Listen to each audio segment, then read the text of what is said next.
So The Raven Boys is the first of 4 books in the Raven Cycle series.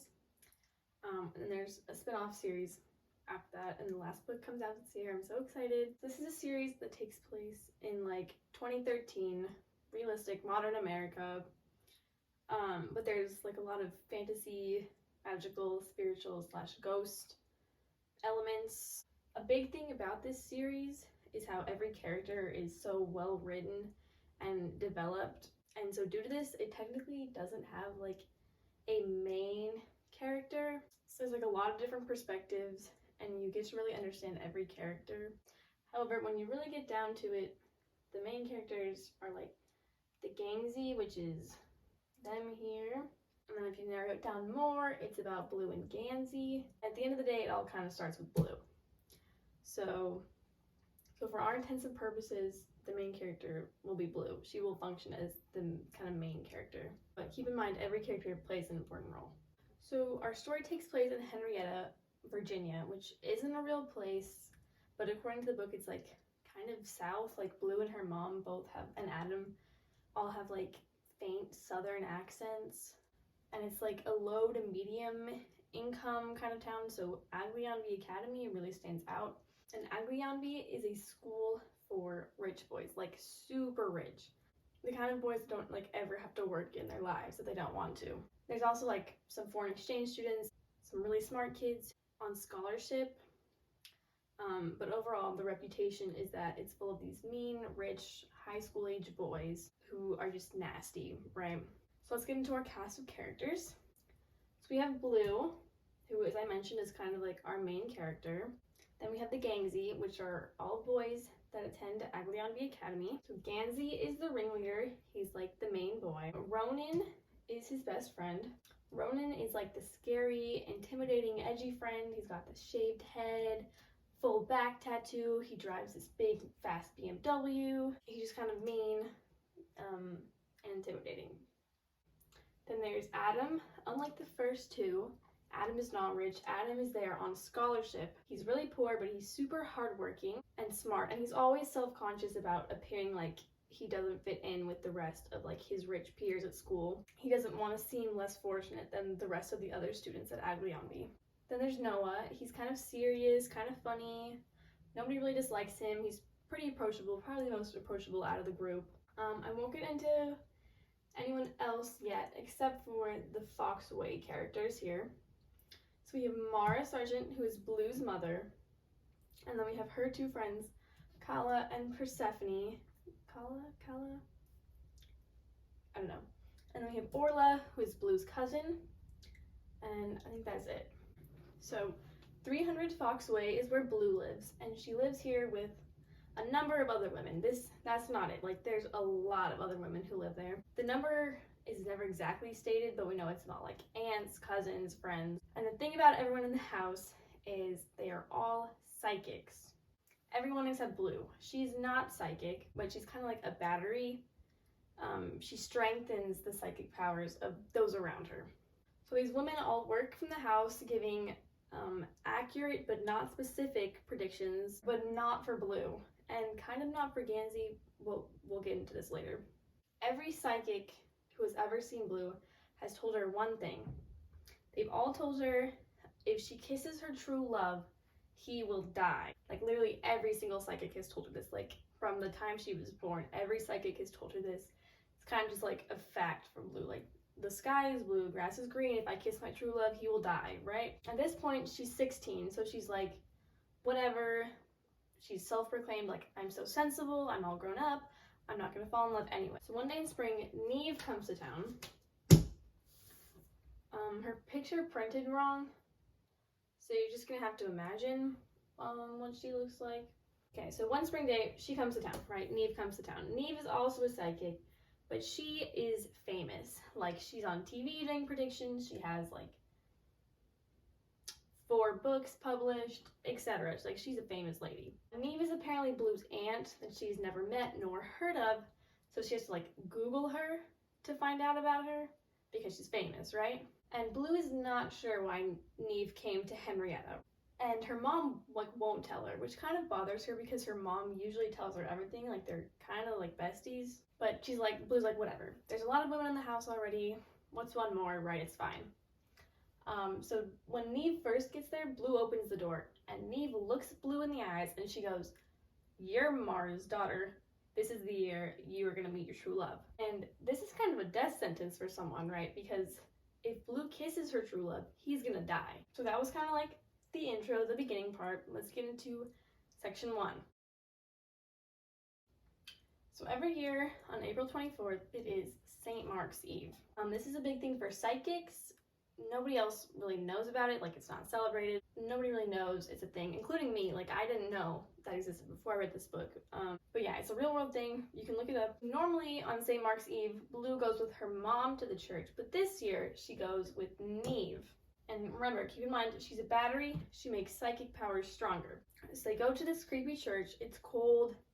Neve is creepy. And the reason they are here because is on St. Mark's Eve.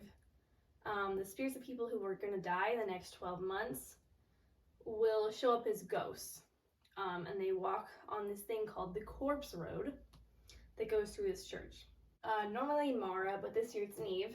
They ask the ghosts their names, and Blue writes them all down. They call these people and they kind of give them a heads up, like, hey, you might want to get your life together. We think you're going to die this year. Like, just like a heads up. There's a funny part here where Blue is like super quirky, and she knit herself these fingerless gloves. And she's really cold, but she won't wear the ones with fingers that she got for Christmas. Because the fingerless ones are too cool and they fit her aesthetic. Her aesthetic of looking like the recycling bin of an art room. I'm serious about that, by the way. She wears like pipe cleaners and shirts she glued like feathers to the neck of, and she like layers dresses and has her hair short and choppy, so she has to use like 10 hair clips to keep her hair out of her face, like on purpose. Anyway, Neve asks Blue if she goes to Agliambi because she's new. She saw the school. She was like, oh, that might be Blue's school. And Blue goes on this rant about hating Agliambi and hating all the boys who go there. And as she's doing this, Neve draws this shape in the dirt on the ground with like a stick, right? And Blue is like, what is that? Because her mom had drawn it in like the mist in the shower that morning. And Blue's like, what is that? And Neve's like, well, I don't know. It just came to me. And then the ghosts start coming, and Neve starts asking them their names. Blue starts writing them down. So again, they're following this, the ghosts are following this corpse road, right? More on that later. So there's a spirit who won't tell Neve his name. And so Blue looks up from writing names. She looks up and she sees the ghost. And this is a big deal because she can't see ghosts, right? Normally she can never see them, but she sees this guy. And she's like, Neve, I'm seeing this ghost. Like, I can see him. And Neve is like, go get his name then because he won't answer me. So this ghost is like a young guy, kind of Blue's age. So she's like a little freaked out. She's like, whoa, he's really young. Because normally the ghosts are like older people who are, you know, kind of already on their way out. So Blue asks him his name and he says, Gansey.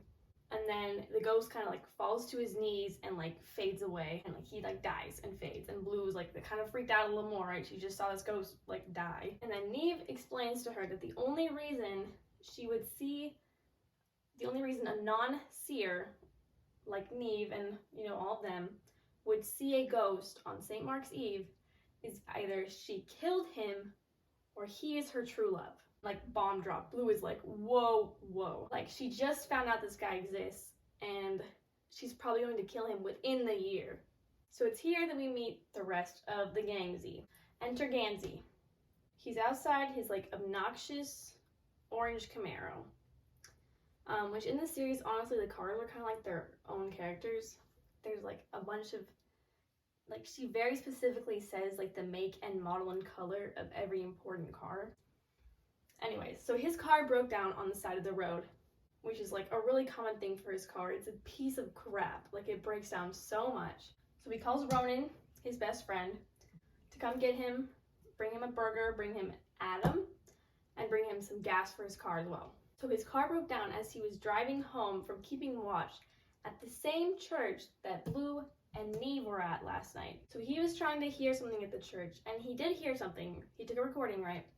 He doesn't really know what he got, but he got something. Adam and Ronan get there. Adam is like a car mechanic. It's one of his jobs. He's got a couple jobs and he works to pay for Adwianbi with his jobs, right? So he's helping Gansey fix his car. And during this, Gansey wants to tell them what he got. So he plays this recording he took last night, and they hear his voice and Blue's voice on the recording. So he had been listening to this recording on the drive back, right? Nothing, just pure silence, whatever, nothing. And then he hears Blue's voice, and then the car stops working. It breaks down. So we learn a little here that Gansey has been all over the world searching for whatever he was at the church looking for last night, right? He's looking for something, and he's been a lot of places looking for it. We also learn his real name, which is Richard Dick Campbell Gansey Jr. III. It's beautiful, truly, it is. So Adam gives Gansey the phone number to a psychic. So this had been kind of Adam's backup plan if Gansey hadn't gotten anything last night, but since he had gotten something on his recording, now he just has something he can ask the psychic about. So back to Foxway. The morning after Blue saw Gansey's ghost, she wakes up to silence, which is really weird because there's all these women in the house, right? And normally mornings are super busy, so loud, like everybody is going around doing something, but it's quiet when she wakes up. She goes to the kitchen and finds out from Neve and Mara that like 15 spirits walked through her while she was talking to Gansey last night. And they took her energy, because she's got that battery thing, right? She gives out energy. They took too much of her energy, so she like was so exhausted she overslept and she missed school. Mara kind of tries to warn Blue. She's like, stay away from Gansey. She's like, you know, he might not believe you if you tell him he's gonna die. You probably won't be able to save him, etc. Neve tries to scry, which is when you like have a pool of liquid and you like use it to kind of like look into the future. And she tries to see how Gansey dies, and she can't see it. And Mara is like, oh, I know what you're talking about. In Henrietta, there's like this thing, and it's like when a TV is on, but there's nothing on the screen, but you know it's on, but you can't see what's happening. Gansey, when Neve was looking, Gansey like walked into that place, like he was alive, and then he walked into that place and died. So Neve can't see how Gansey dies. So Blue is leaving to go work at Nino's Pizza, wearing, quote, a few thin layering shirts, including one she had altered using a method called shredding. And Mara is like, I don't have to tell you not to kiss anyone, right, Blue? Okay, we're back to the boys. They're in Monmouth, which is this like abandoned brick factory building that Gansey bought. And he, Ronan, and Noah all live there together. So Adam and Declan Lynch and Ashley are all outside of Monmouth. They're waiting at the front door. Now, a lot of people won't like Declan in the first book. I know I didn't. I don't think I liked him until maybe the last book, and definitely, like, I didn't love him until the spin-off series, but I love him so much now. Like, we learned so much about him in the spin-off series, and now he's one of my favorite characters. It's hard to really like Declan in the beginning because we never really get his perspective on the story. We only see Ronan and his friends, and they do not get along with Declan. They do not like Declan. Ronan hates Declan for a lot of reasons, but a big one is Declan is the reason he has to go to school. And Ronan hates school so much. And we'll learn kind of more why he dislikes school at the end of the book. So they're waiting outside Monmouth, right? Adam knocks on the door, nobody answers, so he just kind of like breaks in, kind of like shoves the door until it opens. So Monmouth has like 2 walls, just full windows, and then the other 2 walls, this is like the main room, right? The other 2 walls are covered in maps of like Wales, Virginia, places in Europe. And they're all annotated, like all circled, there's lines crossing over, right? And this is all done by Gansey. There's a telescope, there's piles of books in different languages, including Sports Illustrated swimsuit editions. And in the center of the main room is Gansey's bed, which is just 2 mattresses on a bare metal frame. Gansey's over on the side of his desk here with his earbuds in, super loud. He couldn't hear them knocking on the door. Oh, and he also has this model of Henrietta on the floor made out of cardboard that they kind of have to like walk through to get to him. There's a joke when introducing Ashley to Gansey about his name being Dick, and he's like, that's my father's name, call me Gansey. And Declan is like, wow, Ashley, you will never believe why Gansey came to Henrietta. Tell her, Gansey. So Gansey asks Ashley what she knows about Welsh kings, and she's heard of them. Like, she names off a couple and she's like, oh, Glendower, Llewellyn, English Marcher Lords, and he's like really excited, right? Because he gets to tell her about Glendower, who is kind of his whole life purpose. Glendower was this Welsh noble who fought for freedom and then just completely disappeared. And Gansey thinks his body was buried in Virginia near to Henrietta, and he wants to find Glendower's body. What he doesn't tell Ashley is that he thinks Glendower is still alive and just sleeping. So Noah comes out of his room, he shakes Ashley's hand, and she's like, wow, your hands are cold. And he's like, thanks, I've been dead for 7 years, it's as warm as they get.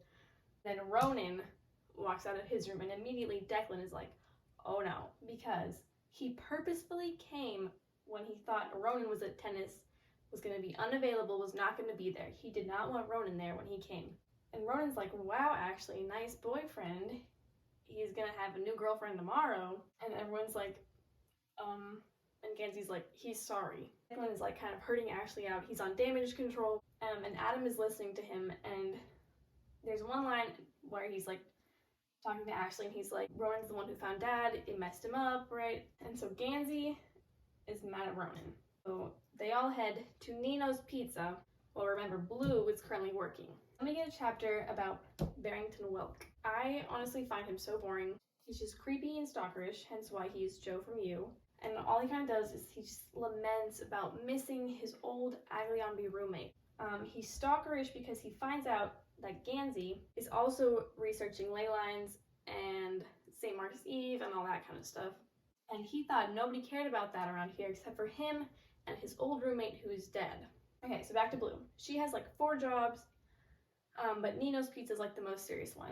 She walks dogs, she teaches cursive to like elementary kids, she, pots plants in yards, etc. So she sees the boys walk in, doesn't think anything of it. She's just like, Raven boys, that's what they're called. That's what the students of Aglionby are called because their mascot is a raven. She's like, ugh, more Raven boys, I hate them. A little later, her mom calls her. And she's like, Gansey made an appointment for a reading tomorrow. And Blue is like, wow. And then someone touches her shoulder. She turns around, it's Gansey. She obviously doesn't know him, right? And she's super annoyed some Raven boy just touched her shoulder. And he's like, my friend Adam thinks you're cute, but he won't come over and talk to you. Gansey's like, please come talk to him. And Blue is like, I'm working, dude. Like, I'm making money right now. I can't just stop and go talk to your friend. And Gansey's like, oh, I'll take care of it. I'll pay you. And Blue goes, I am not a prostitute. And Gansey's like, whoa, that is not what I said. That is not what I meant. And Blue goes off on him. And back at the table, Adam is so embarrassed. He's like head in hands, like he's so embarrassed. Gansey went up and is talking to this girl he thought was cute and ruining his chances. Ronan is like, and he and Noah are just laughing. They're cracking up. Noah's like gulping down his laughs. He cannot stop laughing. Blue's done with this. She stalks off and she's like, I would never fall in love with them. I could never fall in love with a Raven boy. So the boys finish eating and Gansey's paying when Noah comes up to him, and Noah's like, Declan and Ronan are in the car park. Gansey runs out in time, just in time, to see Ronan punch Declan in the face. So they start fighting, and here we learn kind of what happened between them and why they're like always fighting. Niall Lynch, he had 3 sons, Declan, Ronan, Matthew. One day, Niall was pulled out of his car and beaten to death with a tire iron. The next day, Ronan found his dead body. The day after that, their mother, Aurora, stopped speaking and never spoke again. The day after that, they found out Niall's will forbade them from touching anything in their house. They couldn't live in their house anymore. They had to leave their house, and they had to leave their mom in the house. Like, they couldn't visit their mom anymore. And then Ronan stole his dad's car that he was pulled out of and killed. He stole that car. That's the BMW he drives now. And so they all kind of stopped being friends. So back to the fighting. Gansey breaks up the fight. He kind of pulls Ronan back, holds him back. Declan and Gansey are arguing over Ronan and how he never goes to school. He's been skipping a bunch. His grades are getting worse. And Gansey had promised Declan that Ronan would pass. Ronan's mad at Declan. And so Declan takes Ashley and they leave. And Gansey is like, Ronan, whatever he was talking about, fix it. Don't let Declan be right. Ronan's like, ugh, whatever. And Adam tells Gansey how he's kind of been feeling like they've been watched recently in their search for Glendower. And Gansey's like, we wouldn't be being watched if we weren't like looking in the right direction. So Blue is then leaving for work, and Adam comes up to her. They talk a little, and he apologizes, and she gives Adam her phone number, which is just the phone number for Foxway, right? She doesn't have a cell phone, so she gives Adam the Foxway phone number. Okay, fast forward, it's nighttime. Gansey wakes up in the middle of the night.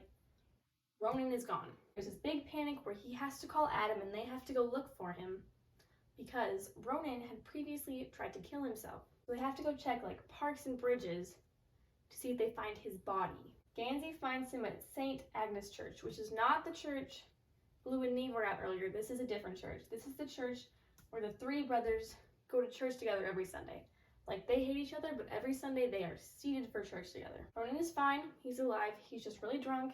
And he also has a baby raven now, which is named Chainsaw, which is very cute. We find out Welk and his dead roommate had been doing some ritual on the ley line, which the ley line is the corpse road that the spirits were walking on. And so he did this ritual with his roommate. Something went wrong. Didn't work out. Back to Blue. So Blue was kind of popular at school, but she's too weird and quirky to really want to be friends with any of the other kids because they're all normies. So she talks to Persephone before school. Persephone's working on a pie recipe, and she tells Blue and us that good things come in threes. 3 is an important number throughout the whole series. Keep 3 in your mind. Pay attention to when things come in threes. Adam doesn't come to school that day. Ronan reveals to Gansey he's been street racing with some other students there again, which Gansey asked him not to do. Ronan also brought his raven to school because she has to be fed every 2 hours. So they have Latin with Welk. Welk is their Latin teacher. He's creepy as usual. Ronan tells him a dirty joke in Latin. I don't know if I've mentioned this, but Ronan knows a lot of Latin. Like, he can pretty much speak it. After school, Welk comes to Foxway for a reading. He pulls the 3 of Cards cup. Mara is like super freaked out. They kick him out of the house super quick, and Kala informs Blue that if she ever sees him again, she should kick him in the nuts and run away. So after school, Gansey drives to Adam's trailer, where he lives. His older sister, Helen, calls him to discuss birthday presents for his mother. He meets up with Adam, who has been beaten by his father. So he's got his father here. So he's got these bruises like on his cheek, his nose. Gansey begs him to move into Monmouth again, which we find out is this like frequent argument, but Adam doesn't want to feel like he belongs to Gansey or Gansey owns him. He's kind of obsessed with making his own success. That's why he won't move out of his parents' house. So Gansey and Adam kind of fight over this, but they make up a little bit, and they leave together to go to Foxway for his psychic reading. They're late for the appointment, but Gansey, Adam, and Ronan all show up at Foxway. Blue sees them and realizes that Gansey is the same guy from Nino's who she had like a mega fight with, right? She does not like that guy. And she's like, there is no way that is my soulmate. That is not my true love. No way. So they do a reading first for Adam. Mara gives him some really good advice, and they move on to Ronan. And Ronan is like, absolutely not. Everything you told Adam could probably have worked for anybody. So he goes, I want you to tell me something true first. He's terrible. And Mara is like, whoa, dude, we don't do specifics. And then Kala goes, a secret killed your father, and you know what it was. So she knows this because she has this ability where she can touch things and like see into their past, see where they've been, what happened to them. So she had touched Ronan and saw into his past. Ronan gets mad. He leaves, goes to wait in the car. And it's time for Gansey's reading. He pulls the death card. And Adam's like, I thought death was kind of like a metaphor. And they're like, And then Gansey's like, actually, I don't really care about that. I actually came to ask about the ley line. The 3 women, they kind of get like super cagey. They're like, well, we don't really know anything about that, even though they do. And Gansey's like, okay, we're adults, just be straight with me. I do know something and you're just not gonna help me. And Mara, she's like, yes, we know, but we're not gonna help you. And Gansey's like, okay, well, thanks anyway. He's like super polite, right? So he pays, he leaves. And Kala compares Ronan to a woman who came in pregnant with quadruplets, saying that Ronan is creating this like in a similar way as the lady who had the quadruplets. he's creating, and that thing he's creating is also creating. And Mara tells Blue to stay away from the boys. Now, section 2. So the next night, Gansey is woken up by Noah, who is being disturbed by the sound of Ronan feeding his baby raven worms. Gansey goes to complain to Ronan. He's a little disturbed by the worm feeding. And they have a discussion on Gansey's lack of ability to grow facial hair. And Ronan tells him that once his balls drop, his beard will come in great like a rug, which Gansey, quote, didn't dignify with a response. So Gansey goes back to his bed and he sees a wasp on his window and he's just staring at it, imagining what would happen if it stung him. And he's deathly allergic to wasps, so if that one stung him, it could kill him. Ronan comes in, kills the wasp, and he's like, "Are you stupid? Why are you just standing there staring at a wasp?" Ronan also says everything feels strange and he feels like something big is starting. And then Noah comes and he says to Gansey, "Don't throw it away. That's important. Remember that. Don't throw it away. Remember." A couple days after this, Blue wakes up before dawn. It's dark outside. She goes in her backyard, and by this tree in her backyard, she sees this lit candle and a scrying bowl. It's like a bowl full of like dark liquid just out there by the tree. Then she sees Neve kneeling over the bowl, and she's like, "Oh, sorry, didn't see you out here." And then Neve doesn't reply. And Blue starts to realize Neve is doing like some freaky ritual. And then Neve starts talking, but it's not Neve who is like controlling the body. So not Neve is like, "Come here, I know you're there, I can smell you, come into the light." And Blue is like, "I'm invisible." And not Neve is like, "Okay." And Blue is getting super freaked out. Like, it's starting to get cold. Like, she can see her breath forming a cloud in front of her. Same is happening to Neve, where she's kneeled over this bowl, but her breath is parting over the bowl as if something invisible has risen out of the bowl and is like parting her breath around it. Blue sees that and she's like, "Absolutely not." She kicks over the bowl, and now the water from the bowl makes the candle go out. So it's like pitch black. Blue is standing there and she's like, "I am in a bubble. Nothing can reach me. There's glass all around me. Nothing can get to me." And then Neve is back to normal and she's like, "Please don't tell your mom." And Blue is like, "What?" And Neve's like, "I was trying to see into that space that Gansey went in earlier that she couldn't see before." And she doesn't know what she saw. She doesn't know. The next day, Welk goes through the stuff in Gansey's locker in the staff bathroom like the freak that he is. He copies down everything that Gansey has written from his notebooks, like everything he'd written about Glendower and the ley lines and everything, etc. Writes it all down in a notebook. The day after that, Blue is helping Kala get groceries out of the car. And she reveals to Blue that Neve came to Henrietta to help Mara locate Blue's father. Now, Blue doesn't know anything about her dad. He disappeared when she was born, and, you know, she likes to make stuff up about him.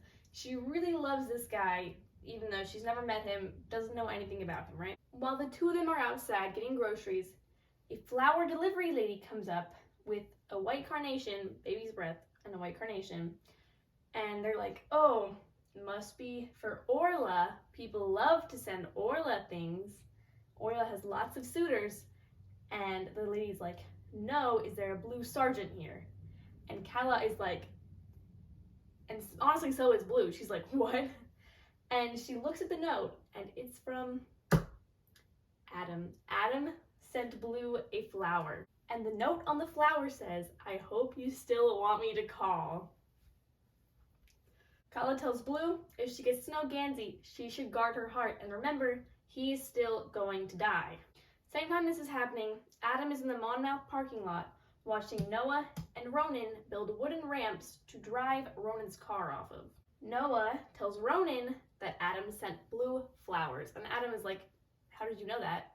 He's like so embarrassed. Ronan tells him that Foxway is, quote, a castration palace, and if he dates that girl, he should send her his nuts instead of flowers. Adam gets annoyed with him, and then he gets brave, and he calls Foxway from Ronan's phone. And he invites Blue to go out exploring with the boys. And Ronan is just shocked. So Adam takes Blue to Monmouth, and there is a helicopter in the parking lot. Just a helicopter. Yeah, whatever. Gansey comes out of Monmouth. He's drinking his organic apple juice, and he's like, yep, helicopter. And Blue's like, okay. The helicopter is being driven by none other than Helen Gansey, Gansey's older sister. They fly the helicopter to the woods near the church where Neve and Blue were at in the beginning, on the corpse road on the ley line. It is revealed that Blue saw Gansey's spirit here. However, she doesn't tell them what it means that she saw his spirit there. So, like, they don't know that because she saw his spirit, it means he's gonna die. There's a joke here where Gansey says they need to be, like, honest and straight with each other, no more, like, keeping secrets. And Ronan is like, I'm always straight. And Adam's like, man, that's the biggest lie you've ever told. While they're flying, they see these, like, markings in the ground above them, and it forms the shape of a raven. From the helicopter, they see a raven. So they land the helicopter, and it is a bunch of tiny oyster shells. Like a bunch of oyster shells somebody had put, like, to make the pattern of a raven in the ground. And Adam's like, that's a lot of oysters. They must have come from the coast. You know who also would have come from the coast? Glendower. Gansey's like, so Gansey pulls out an electromagnetic frequency reader, and he's using it to scan the ley line or something. So they're walking through these pretty woods when Gansey and Adam realize that both their wristwatches and Gansey's phone have all stopped telling time. So Gansey starts looking at this stream, right? He's looking at these fish. There's a bunch of silver fish, and he's like, guys, I don't think these fish are real. And they're all like, what? And it's because he was looking at them, and he was like, it doesn't make sense for that species to be up here. It would make sense if they were this other species of fish, and then the fish became that species. So they were all like, yeah, the fish were definitely all gray when we got here, and they look, and they're now all red and silver. And they're like, okay, that's a little weird. And then Adam discovers a tree that shows them visions. When Blue goes in the tree, she sees a vision of Gansey telling her, Blue, I'm ready, kiss me.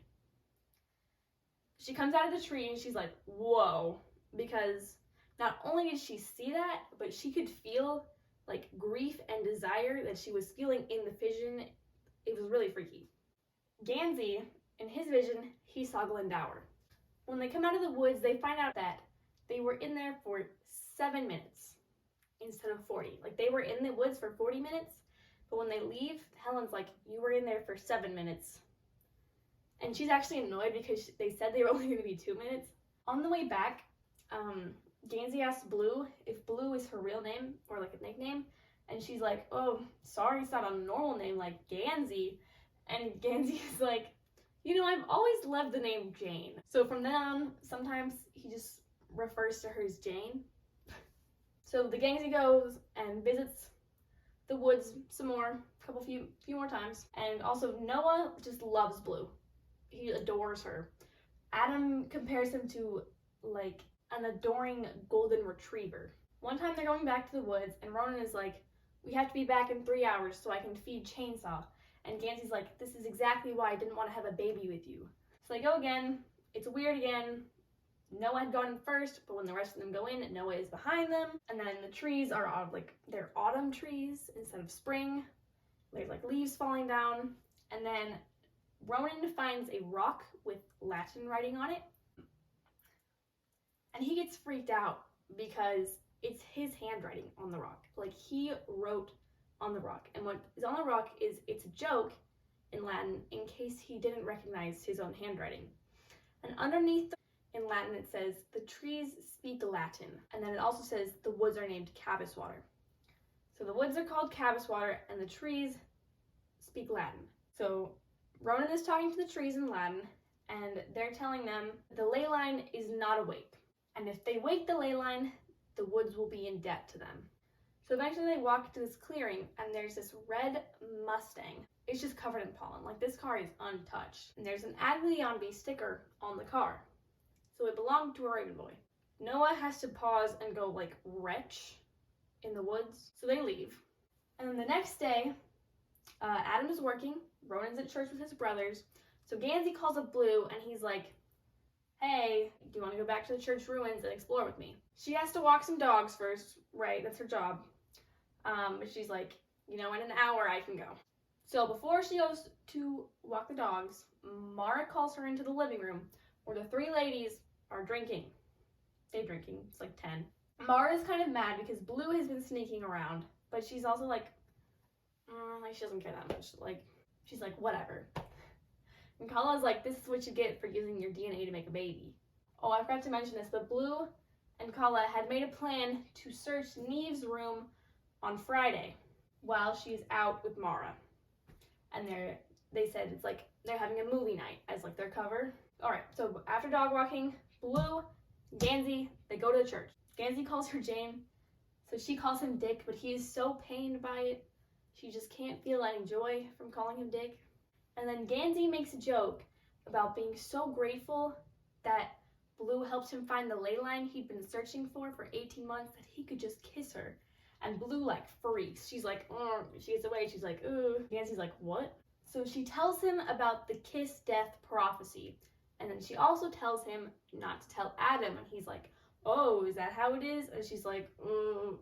But Gansey's like, okay, whatever. So in return, Gansey tells Blue why he has to find Glendower. Because when he was 10, his dad's friend had gotten like a nomination for Congress. So he went with his parents to this party to celebrate.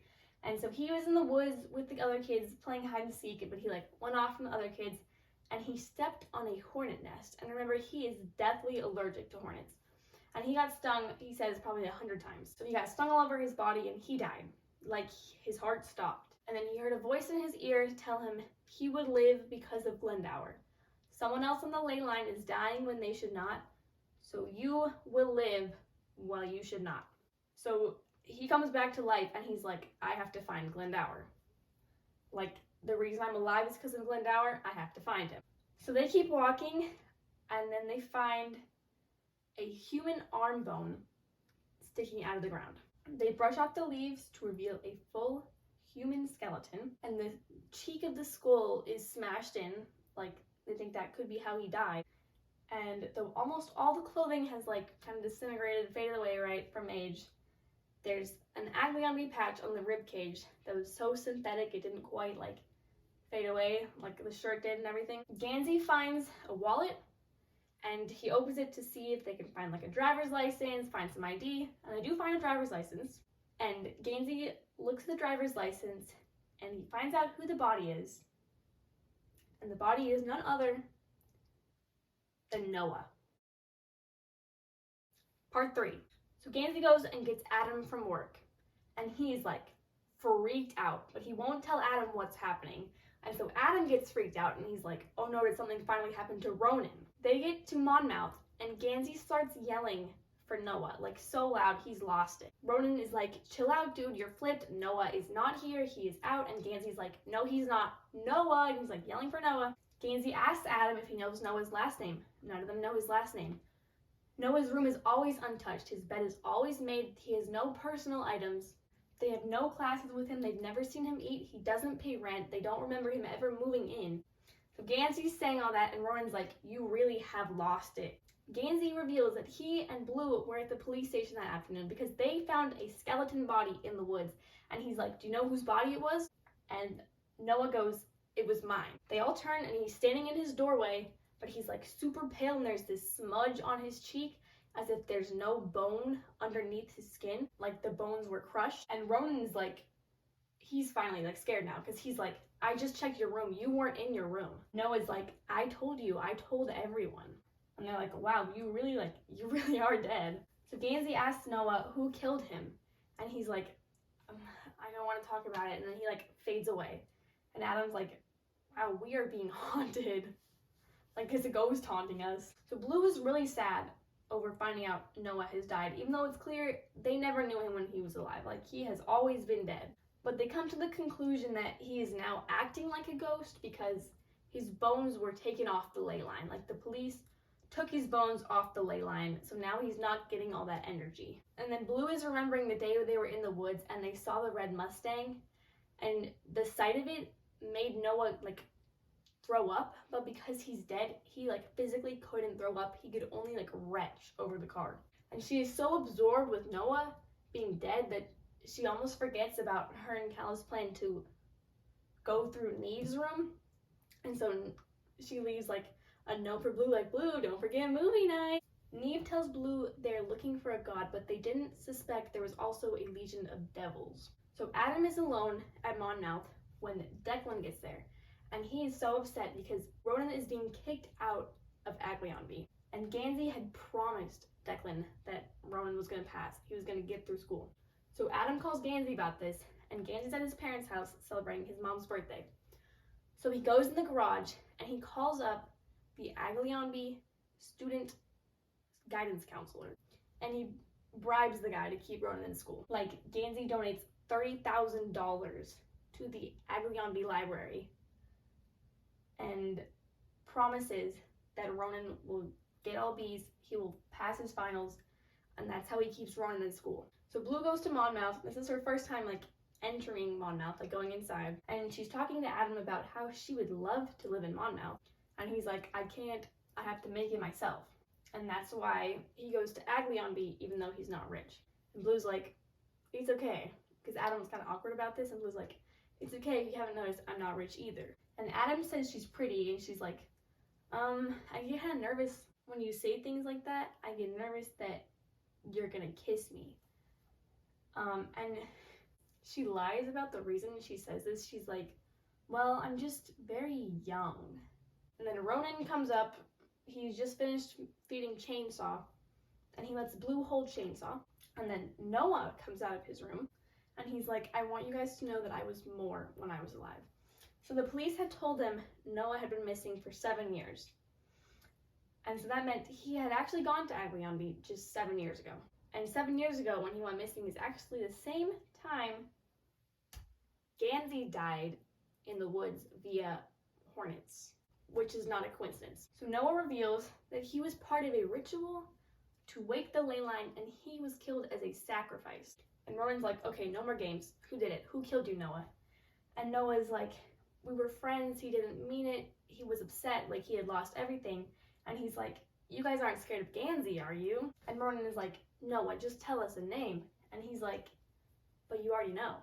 Back to Gansey. Gansey's driving home from his parents' house. It's dark, and his car breaks down again. So he pulls over to the side of the road. There's no phone service. The car pulls in behind him. Someone gets out of the car. Gansey sees who comes out of the car, and it is none other than Mr. Welk. He looks at Gansey and he goes, I want your journal, and you should probably give me your phone too. And Gansey's like, what? You're my Latin teacher. And then Welk pulls a gun on him. And Gansey's like, well, okay. And he like goes to get his journal and stuff. And Welk reveals to Gansey that he's like, it had been 7 years. He thought he was in the clear, but then because of whatever Gansey and his friends had done this week, the police have been calling the school, and he's screwed now. Because if they start asking questions, he's done. And Gansey's connecting the dots, like, oh wow, this guy killed Noah. Oh wow. So Gansey tries to kind of like talk Welk down. He's like, you can do this another way, like it's okay. And so Welk takes the safety off the gun and puts it to Gansey's head. And so Gansey remembers 7 months ago when Ronan taught him how to throw a hook. And so he goes and he punches the gun out of Welk's hand. So the gun slides away. Gansey runs, hides behind the Camaro. Welk can't find the gun again, so he gets in his car, books it out of there. Gansey gets back in his car. It's working.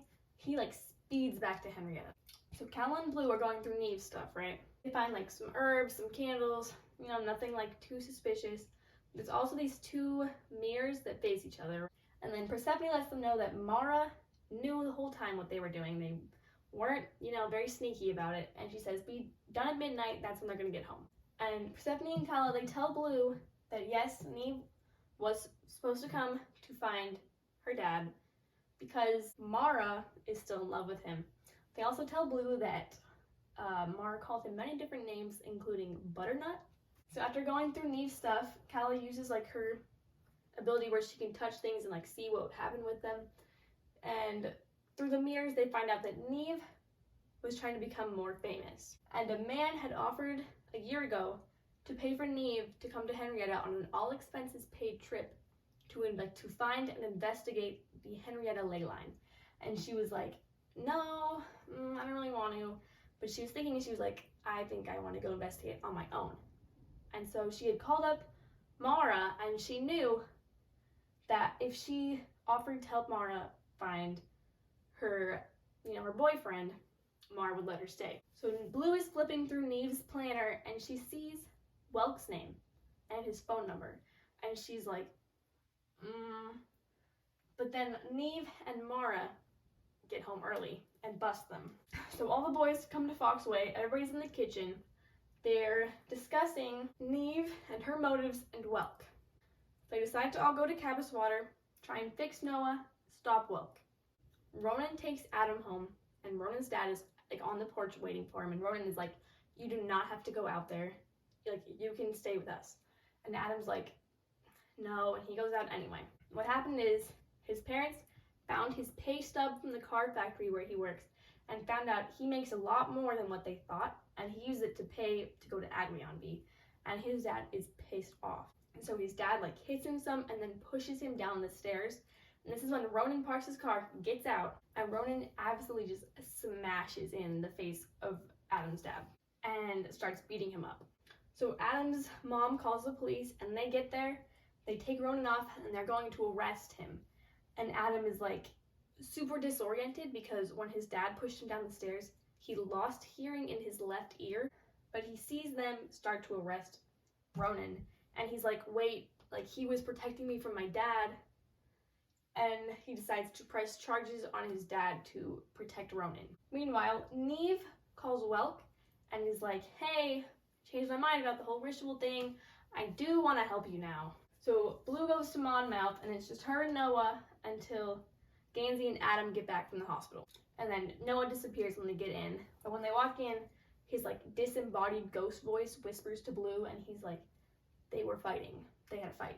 So Gansey's really worried about messing with the ley line and everything, but Adam is like, Persephone said someone is going to wake the ley line soon, and they don't want it to be Welk, so they should act now. And speaking of Welk, Neve tasered him and tied him up and is keeping him in his car to use as a sacrifice to wake the ley line. But she did not tie him tight enough. So that night, they go to sleep. Adam sneaks out to go wake the ley line. Noah whispers to him, wakes Gansey up, and he only has enough energy to just say Adam. So Gansey books it out of there, finds Adam gone, wakes up Ronan, and he's like, Adam has gone to wake the ley line. So Mara tells Blue her dad's name is Artemis, and the three of them, when they were younger, were messing with rituals and accidentally freed Artemis from Cabas Water. He was trapped in there, and they freed him through a ritual. And then when she was born, it was they completed another ritual, and he disappeared, right as she was born. Adam's going through the woods. It's dark, it's night. He's kind of scared, so through intention, he same as Gansey did with the fish, he makes it daytime. And he's walking, and he finds a scrying bowl, and he notices there's no leaves, no pollen on the water, so it means it was placed there super recently. And then he hears a voice. So a little before this, Neve had brought Welk to the woods, and Welk's like, oh man, I miss Noah. And he's trying to remember how practical it was to kill Noah, but he can only, quote, remember the sound Noah made the first time he hit him. So Welk gets loose from his ties and whacks Neve over the head a couple times with the big branch, drags her body into the center of the pentagram she had made for the ritual, and looks up and sees Adam perish. So the rest of the gang gets to Cabas Water, and they're looking for Adam, and Adam had stolen his dad's gun before he left, and he has the gun out, and he goes to Welk, and he's like, I'm here to stop this ritual. And Welk threatens to cut off Neve's face if Adam doesn't throw the gun in the bush, and Neve is like, but that would ruin the ritual. She's not scared of dying. She's like, that would mess up the whole ritual. She's like, it's okay, Adam, you can throw the gun in the bush if you want. So he does. And then Gansey and the others arrive, and Gansey's like, well, the police are on their way. I called the police. and Neve like disappears. Like she's gone. There was no time for her to like get up and run. She just like disappeared. And then Welk dives for the gun. Ronan dives at Welk. Welk hits Ronan over the head with the gun, aims the gun at Gansey. So Adam dives to the center of the pentagram and says, I sacrifice myself.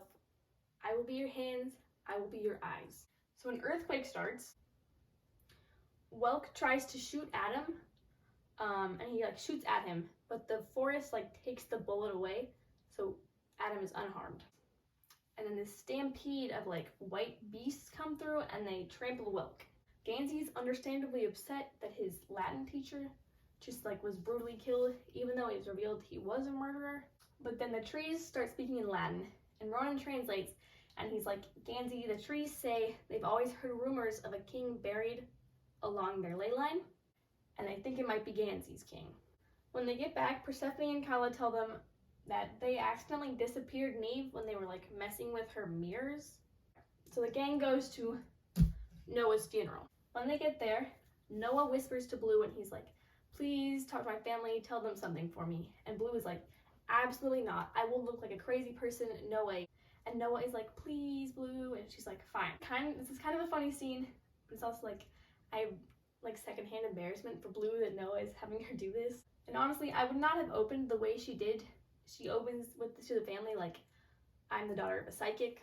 She's all like, I'm a psychic's daughter, and the family is like, please don't. Which like I get. I would have just kind of told them the message, but I mean, it all worked out fine in the end. Anyway, Blue says to the family, she's like, I'm a psychic's daughter. I have a message from Noah. And the message is that Noah is sorry for drinking his mom's birthday schnapps. And the mom starts crying immediately, and it's like kind of sad, and Blue like walks away. And it's kind of emotional, you know, it's really sad, like he's dead, whatever. But then they immediately, after the funeral, go and dig up his bones. So they rebury him on the ley line at the church, so he can have like the energy from the ley line and be around again. So Noah reappears and he's like, this place is so creepy, let's please go home. And they're all happy, and Gansey's like, yes, let's go. And then Ronan says, I took Chainsaw out of my dreams. The first time I read that, I was like, what? And then once I read the second book, and everything obviously makes sense, so I'm gonna just explain it to you. So he's saying he dreamt the bird.